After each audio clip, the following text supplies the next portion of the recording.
ये धर्म है। धर्म के विरुद्ध आचरण करने वाला कभी सुखी नहीं होता। ये हमारी भारत कर्म भूमि है। यहां जैसे कर्म करोगे वैसा ही आपको फल मिलेगा। बड़ा पवित्र देश है ये ऋषि मुनियों का देश है। ये धर्म प्रधान देश है।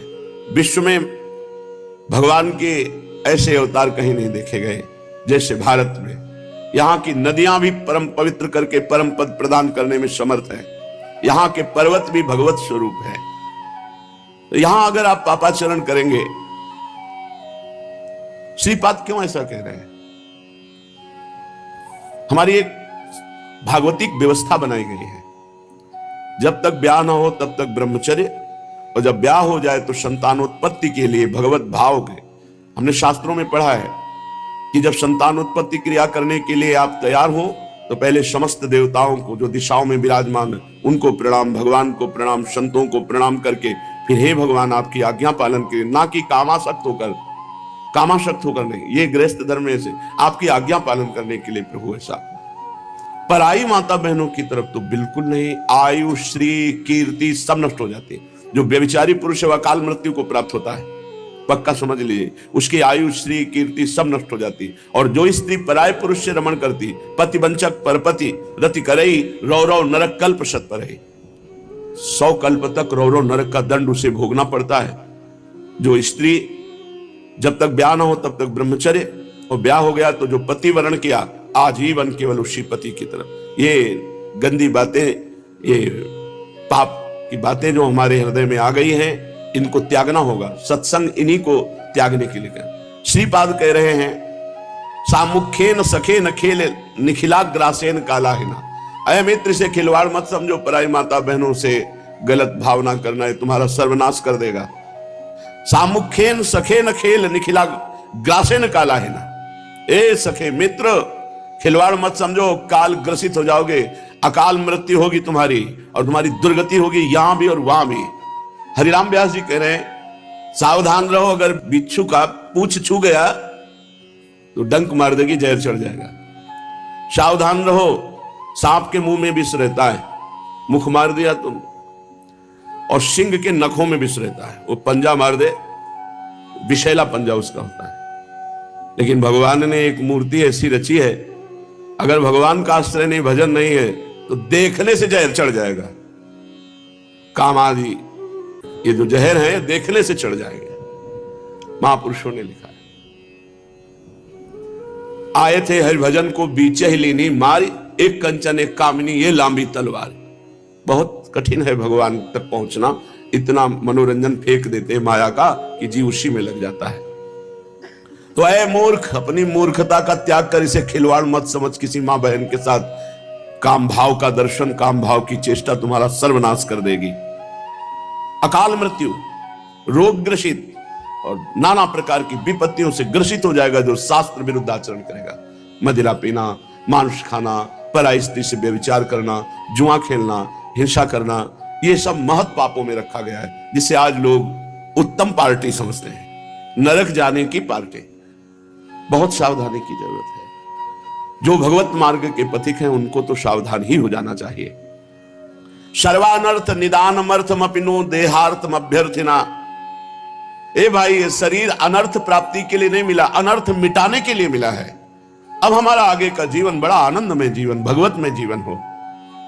इसीलिए क्लेशई संचिनु निश्चनु स्थिति महि वो लस्य वृंदावने। बड़े कष्ट से चाहे वृंदावन में जीवन व्यतीत करना पड़े, पर भगवत प्रेमी महात्माओं का संग मिलेगा, रोज बातें सुनेंगे तो हमारे दोष नष्ट हो जाएंगे और प्रभु के मार्ग में हम उत्साह पूर्वक चल देंगे। पूज्यपाद श्री उड़िया बाबा जी महाराज, उनसे पूछा कि क्या महापुरुषों के केवल समीप रहने मात्र से कल्याण हो सकता है? बस हम उनके समीप बने रहें, इससे कल्याण हो सकता है? पूज्यपाद उड़िया बाबा जी ने उत्तर दिया, जो महापुरुष के समीप रहेगा उसको साधन करना ही पड़ेगा। क्योंकि समीप रहोगे तो साधन करना पड़ेगा आपको। साधन होंगे ही, आप कथा सुनोगे, नाम कीर्तन करोगे, ठाकुर सेवा करोगे, आप उनकी आज्ञा में रहोगे। क्योंकि उनके समीप रहने वालों में ऐसी दिनचर्या होती कि पाप कर्म का समय ही नहीं होता, तो पाप कर्म तो स्वभावतः छूट जाते हैं और निरंतर उनका संग रहता है, उनकी बातें सुनने को मिलती है। तो जिसे महापुरुष का रोज संग मिले और भगवत साधन बने तो उसको भगवत प्राप्ति क्यों नहीं हो जाएगी। महापुरुषों का संग एक तरह से भगवत प्राप्ति ही है, पर महापुरुषों में ऐसी आसक्ति तो हो जाए, ये आसक्ति हो जाए कि हमें कोई साधन से अब मतलब नहीं। ये जो कह रहे हो हम कह रहे हैं, हमारे तो साध्य हमारे सामने बैठे हैं, गुरु साक्षात परब्रह्म तस्मै श्री गुरुवे नमः। अगर कोई वासना लेकर महापुरुष के समीप रहोगे तो उस वासना की पूर्ति हो जाएगी, भगवान की प्राप्ति नहीं होगी। दो बातें कही बाबा ने। महापुरुष में इतना प्रेम हो जाए कि उनके सिवा हमारा कोई है ही नहीं, तो और कोई साधना करने की जरूरत ही नहीं, भगवत प्राप्ति हो जाती है। जब साक्षात पर ब्रह्म विराजमान है, आप अंदर से साक्षात पर ब्रह्म विराजमान, लेकिन भावना बस बननी चाहिए साक्षात पर ब्रह्म। तो कह रहे महापुरुषों से जिसने प्रेम कर लिया, मेरे प्रीतम, मेरे स्वामी, मेरे आराध्य देव, मुझे और कोई साधना नहीं। आपके पास बैठे हैं, हम अपने श्री जी के पास बैठे हैं, आपको देख रहे हैं, अपनी लाडली जी को देख रहे हैं। हाँ, ये जरूर प्रार्थना है कि ये सानिध्य कभी हटे ना। अव्यक्त रूप से अखंड मंडलाकारम व्याप्तमेन चराचरम, इससे हमारा पेट नहीं भरेगा। हमारी बात समझ लो, हमारा जो आनंद रूपी भूख है, अखंड मंडलाकारम व्याप्तमेन चराचरम तत्पदम दर्शितमेन, लेकिन महाराज पेट भरेगा हमको इसी रूप के दर्शन से, पेट भरेगा हमें इसी के रूप के उच्छिष्ट से, और पेट भरेगा इसी रूप की छाया में, अखंड मंडलाकारम व्याप्तम की छाया में हमारा पेट भरने वाला नहीं। हम अंदर की बात कहते हैं। तो हे महाराज, आप जहां रहो हमको साथ रखो, बस हमारे तो आप ही सर्वस्व हो। दो बातें बताई कि भगवत प्राप्ति निश्चित है, क्योंकि महापुरुषों के पास भगवान की चर्चा सुनने को मिलती है और वो अपने आप साधन में आपको लगाएंगे ही। और अगर कोई वासना लेकर गए हो, छल कपट, तो फिर नहीं। अगर लोहे की डिबिया में पारस रखी रुई का पर्दा है तो सोना नहीं बना पा रहे। आवश्यकता है उन महापुरुष को अपना सब कुछ मान लेना, बस इतना। तन मन प्राण समर्पित, आप मेरे सर्वस्व, बस इतना। बहुत कठिन है, बहुत कठिन है, बहुत कठिन है। 3 बार अब इसलिए करे कि हमने देखा तो महापुरुषों की क्या शक्ति से कल्याण नहीं हो सकता। बहुत बहुत गूढ़ प्रसंग है। महापुरुषों के उत्तर बहुत सटीक उत्तर है। पूज्यपाद ब्रह्मबोध संपन्न उड़िया बाबा, क्या महापुरुष अपनी शक्ति से अपने संग रहने वालों को परम कल्याण नहीं कर सकते? नहीं, नहीं, क्योंकि श्रद्धा की कमी कदापि कल्याण नहीं होने देगी। अगर आपकी श्रद्धा परिपूर्ण है तो प्रश्न ही नहीं उठता, आप आनंदित रहेंगे। हम तो अपने परब्रह्म के साथ रहते हैं, हमें कौन से परब्रह्म की, गुरु साक्षात परब्रह्म, हमें किसी के दर्शन की जरूरत नहीं। हमें रोज हमारे इष्ट के दर्शन होते हैं, रोज इष्ट से संभाषण होता है। बोले श्रद्धा की कमी के कारण नहीं होंगे। ये कोई ना समझे कि मनमानी आचरण कर रहे हैं और गुरुदेव के समीप रह रहे हैं तो हमारा हो जाएगा। तब जब हमें और नहीं हो, कोई ठौर नहीं, तो भी हो जाएगा, गारंटी है। अब हमारा कोई और नहीं, ठौर नहीं, हम जैसे हैं वो आपके हैं। मनावे कल्याण करना न करना, हम गले पड़ गए, आपके हैं, अब हो जाएगा। अगर कहीं अन्य आश्रय है तो भी नहीं होगा, पक्की बात। घोर से घोर उद्दंड स्वभाव और दुराचारी स्वभाव हो, वह एक बात पकड़े रहे कि आपके सिवा हमारा कोई नहीं है, उनको अपने सर पर बैठाल कर ले जाना पड़ेगा, ले जाना पड़ेगा।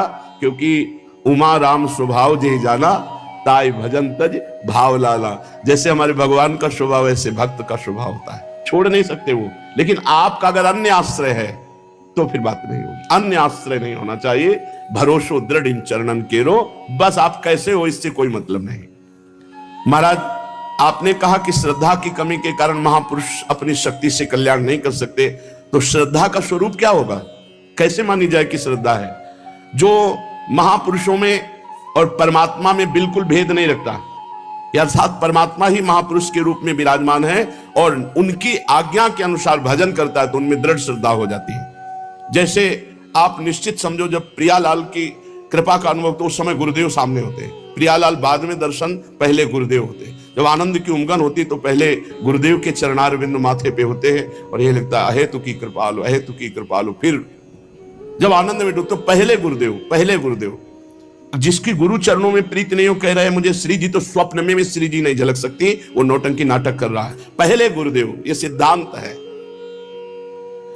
क्या भगवत दर्शन उन महापुरुष की कृपा से हो सकते हैं या नहीं? फिर प्रश्न, क्या उन महापुरुष को भगवान का स्वरूप नहीं माना? अभी कोई और भगवत दर्शन होने? फिर भी ऐसे महात्मा प्रायः देखने में नहीं आते जो भगवान को प्राप्त हो चुके हैं, जिनके हृदय में भगवान विराजमान है। शास्त्रों में बहुत से ऐसे प्रमाण पाए जाते हैं। भगवत दर्शन के 4 उपाय हैं। पहली, अपार श्रद्धा गुरुदेव के चरणों में। दूसरा, नित्य सत्संग। तीसरा, हर समय भजन का अभ्यास, भजन क्रिया। चौथा, कोई भी पाप, दुर्गुण, दुराचार हमारे अंदर ना हो तो बिना मांगे भगवान के दर्शन हो जाएंगे। ये कहना नहीं पड़ेगा कि हे नाथ आप मुझे दर्शन दो, नहीं कहना, आज तक कभी नहीं कहा। हमारी मांग 2-3 हुई थी जीवन में। पहली मांग हुई थी जब भाई जी का सानिध्य वाणियों का मिला, तो भाई जी से मिलने की प्रबल लालसा हुई। परिवार भाई जी अंतर्धान हो चुके हैं। प्रबल लालसा मतलब प्रबल लालसा, गंगा का किनारा, एकांत क्षेत्र, तो एकदम वो लालसा। दूसरी, जब वृंदावन आए तो प्रबल लालसा, वृंदावन वास की प्रबल लालसा, जिया नहीं जाएगा अगर वृंदावन नहीं मिला। तीसरी लालसा, प्रबल गुरुदेव की लालसा, हमें ऐसे समर्थ गुरुदेव मिले जो हमारे प्रश्नों का उत्तर दे सके, हमारे चित्त का समाधान कर सके, हमें प्रियालाल के प्रेम के मार्ग में दृढ़ कर सके। प्रबल लालसा, बस ये कभी हमारे अंदर की, हम अपनी योग्यता ही नहीं समझी इस बात की, बस यही समझते रहे आपको जैसा समझ में आवे, आपको जैसा। तो अन मांगे आगे आवे गो, जीव पल लागे पल को। बिना मांगे बरसने वाली हमारी श्री जी है। हरिवंश महाप्रभु ने जब ये श्लोक का गान किया तो इसके आगे नहीं लिखा कि मांगना पड़ेगा हमें। आप स्वजनों के सुख से दूर हो, अर्थ के सुख से दूर हो, साधना के द्वारा प्राप्त हुए भी सुख से उदासीन हो जाओ तो बरसंत में वो सहजाद्भुत सौख्य धाराम श्री राधिका चरण रेणु महामिस्मरामि, अपने आप अपार कृपा। ये 4 बातें भगवत दर्शन करने की इच्छा वाले साधक में होनी। प्रबल श्रद्धा, प्रबल श्रद्धा में कहीं किसी भी तरह से संशय नहीं हो सकता। प्रबल श्रद्धा, अगर गुरुदेव में कुछ ऐसा दिखाई देता है तो श्री कृष्ण, क्रोध दिखाई देता है शिव, व्यवहार दिखाई देता है ब्रह्मा, इसलिए गुरुर ब्रह्मा गुरुर विष्णु गुरुदेव महेश्वरा, गुरु साक्षात परब्रह्म तस्मै श्री गुरुवे नमः। उसकी प्रबल श्रद्धा में कभी आंच ही नहीं आ सकती। और सत्संग, नित्य सत्संग का नशा होना चाहिए। और भजन क्रिया, जैसे भोजन क्रिया 3 बार हो रही ना, ऐसे प्रतिपल भजन क्रिया। और पाप और दुर्गुणों से भय, पाप और दुर्गुण आचरण नहीं होना। भगवत दर्शन अपने आप हो जाए, अन मांगे आ गया, अपने आप आ जाए। परम पवित्र ब्रह्मलोक की यात्रा के लिए तैयार थे, सर्वभंग जी शायद उनका नाम। तो किसी ऋषि ने कहा प्रभु श्री राम आ रहे हैं। देवी भगवान को देखा, कहा जात रहो बिरंच के धामा, कभी आकांक्षा नहीं की राम दर्शन की। श्रवण सुन्यो बन आई है रामा, चितवत पंथ रहो दिन राती, अब प्रभु देखी जुड़ानी छाती। सुतीक्ष्ण जी महाराज अपने भजन में डूबे हुए हैं। भगवान श्री राम जी महाराज एक ऋषि के हृदय में प्रेरणा। सुतीक्ष्ण जी तुम आंख मूंदे जिनका ध्यान करो वो भगवान पधारे हुए। भगवान भागे, भाग, किधर भगवान? इतनी व्याकुलता की एक कदम नहीं चला गया और रास्ते में ही ऐसे बैठे, एक एक रोम कटहल के फल के जैसे कांटे, ऐसे भगवान के ध्यान में अश्रु प्रवाह। देखो स्थिति, देखो यह है भगवत साक्षात्कार की स्थिति। मुनि मगमाज अचल हुए बैसा, पुलक शरीर पनस फल जैसा। पनस फल कटहल का जैसा, एक एक रोम कड़ा है, प्रेमानंद में डूबे हुए, अचल आंख मूंदे भगवान भक्ति की रूप माधुरी का पान कर रहे हैं। अश्रु प्रवाह पुलकित रोमा। फिर धीरे से जाके अंतर के राम रूप का अपहरण किया, सोई आंख खुली, देखा सामने राम। भजन भजन करो, भगवान अपने आप आपको दर्शन देंगे, अपने आप आपके साथ खेलने लगेंगे। भगवान में या भगवान के प्रेमी महापुरुष में आसक्ति हुए बिना भगवत दर्शन नहीं हो सकते। आसक्ति, जैसे हरिवंश महाप्रभु में इतनी आसक्ति महाप्रभु के निज जनों में थी, जो निज परिकर के थे। जे भी सुना कि महाप्रभु अंतर ध्यान हो गए, सो बस सुनते ही खुले के खुले मुख रह गए, किसी के नेत्र खुले रह गए और पधार गए। व्यासनंद अंतर सुनत तजे तिहि चिन्ह प्राण। गौरांग महाप्रभु चैतन्य देव के अंतर ध्यान होते निज परिकर कितने अंतर ध्यान हो गए। अत्यंत आशा, आप कैसे है जी, आप कैसे जी? कितनी आसक्ति गुरुदेव में है। श्री विठल विपुल देव जी की स्वामी हरदास जी आंख में पट्टी। देखो, ज्ञान और प्रेम में अंतर है। ज्ञान में वो सब तत्व ज्ञान एक अलग बात है, प्रेम एक अलग बात है। समझाने के लिए तत्व ज्ञान होता है, लेकिन पान करने के लिए प्रेम ही होता है। सर्वत्र गुरु हैं तो सबको देखने से हमें संतुष्टता वो नहीं होती जो अपने गुरुदेव के दर्शन से होती है। वो मुस्कुरा दिए तो लगा स्वराज सिंहासन पर अभिषेक हो गया, तुम्हें कैसे लेकिन और कोई मुस्कुरा दे तो ऐसा थोड़ी होगा। पर गुरुदेव जब मुस्कुराते हैं ऐसा। तो ज्ञान सर्वत्र, लेकिन प्रेम एक देश में। तत्व ज्ञान में चिद चिद लक्षणम सर्वम राधा कृष्णमयम जगत। तो क्या राधा कृष्ण के रूप का रसास्वादन हो जाएगा? जब रूप का रसास्वादन होगा तो इसीलिए कह रहे, चाहे भगवान में या भगवत प्रेमी महापुरुष में आसक्ति हुए बिना भगवत दर्शन नहीं होते। कभी कभी प्रतिकूल व्यवहार ही भगवत दर्शन करा देता है। पूज्य पादुड़िया बाबा जी की निज श्री अंग सेवा में थे, कोई त्रुटि हो गई तो बाबा ने बुलाया और सबके बीच में पूछा, आपसे अपराध बना? बोले जी बना। 3 वर्ष हमारे सामने मुख मत दिखाना, ना हमारा दर्शन करना ना अपना दर्शन देना। 3 वर्ष हमें दिखाई मत देना, चलो निकलो यहां से। 3 वर्ष में ब्रह्मबोध करा दिया। वो आसक्त चित्त कैसे जिए, भोजन छोड़ दिए, एकांत गंगा किनारे कुटी में रह करके 7-7 8-8 दिन भोजन नहीं मांगना। ऐसा यश विख्यात हुआ कि एक बड़े संत थे, वो दर्शन करने आए। उनको, आप तो बाबा की श्रीअंग सेवा में थे। तो वो रोने लगे। उनका कि अपराध बन गया। तो बाबा ने बोली, इतनी ऊंची स्थिति तुम्हारी हो गई, मैं कोई ऐसे दर्शन करने नहीं आया, मैंने वहां से चिंतन किया तो स्थिति दिखाई दी तुम्हारी। बाबा ने 3 वर्ष को दूरी करके तुम्हारे अंदर स्थिति जागृत कर दी। तो बाबा जी 2-2.5 वर्ष हो गए थे, कृष्णाश्रम का उत्सव था, तो वो आए और कहा, वैसे तो हम नहीं आते पर आपसे प्रार्थना करने आए कि बहुत प्रेमी आपका वो शिष्य है, प्राण त्याग देगा, आप बुला। उनका नहीं, कदाप 3 वर्ष तक नहीं। ब्रह्मबोध करा के फिर दर्शन। महापुरुषों का हर उपाय भगवत प्राप्ति कराने के लिए होता है। भगवत प्राप्ति या तो भगवान में आसक्ति या महापुरुष। बिना भगवत प्रेमी महात्माओं के भगवान में आसक्ति हो ही नहीं सकती। आसक्ति का उपाय है रात दिन उनका चिंतन करना। रात दिन उनका अहोभाग्य है जिनको अपने गुरुदेव का रात दिन चिंतन होता रहता है। हमारे गुरुदेव, हमारे प्राण प्रिय। प्रतिकूलता में ज्यादा चिंतन होता है। जब प्रतिकूलता हो जाती है तो रात दिन चिंतन होता है। अनुकूलता में है ना कि प्रसन्न है, तो थोड़ा चाहे इधर विस्मृति भी हो जाए, पर विस्मृति क्या, अगर गुरु रूप का चिंतन नहीं हो रहा तो इष्ट रूप का चिंतन हो रहा है। पर जब प्रतिकूलता होती तब केवल गुरु रूप का चिंतन होता है, केवल गुरु रूप का। क्योंकि ये पता है ना कि उनके सिवा, जैसे हम कहीं भी पैर रखें तो पृथ्वी ही है, ऐसे हमारे आधार गुरुदेव है। गुरुदेव के सिवा आधार नहीं। ये जब महापुरुष कृपा करते हैं तब ये 4 बातें आ जाती हैं उनके जनों में, ध्यान देना। पहला, उनके द्वारा दिए हुए नाम का जप, गुरुदेव के द्वारा दिए हुए नाम का मंत्र का जप, ये बात आ जाएगी। जिसको भगवत दर्शन होने गुरु कृपा पात्र है, उसमें सबसे पहला लक्षण आएगा गुरुदेव के द्वारा दिए हुए नाम मंत्र में रुचि, वो भूल नहीं सकता। दूसरा, गुरुदेव के स्वरूप का ध्यान। ध्यान मूलम गुरु मूर्ति, पूजा मूलम गुरु पदम, मंत्र मूलम गुरु वाक्यम, मोक्ष मूलम गुरु कृपा। गुरुदेव का ध्यान करते हुए गुरु मंत्र का जप, नाम का जप। तीसरा, गुरुदेव की बातें, गुण, रूप, इनके श्रवण, इनकी महिमा में बार बार चिंतन में चित्त डूबना। भाई गुरुदेव ने ऐसा कहा था, गुरुदेव हमें बहुत प्यार करते हैं, गुरुदेव ऐसी बात है, गुरुदेव ने ऐसा किया।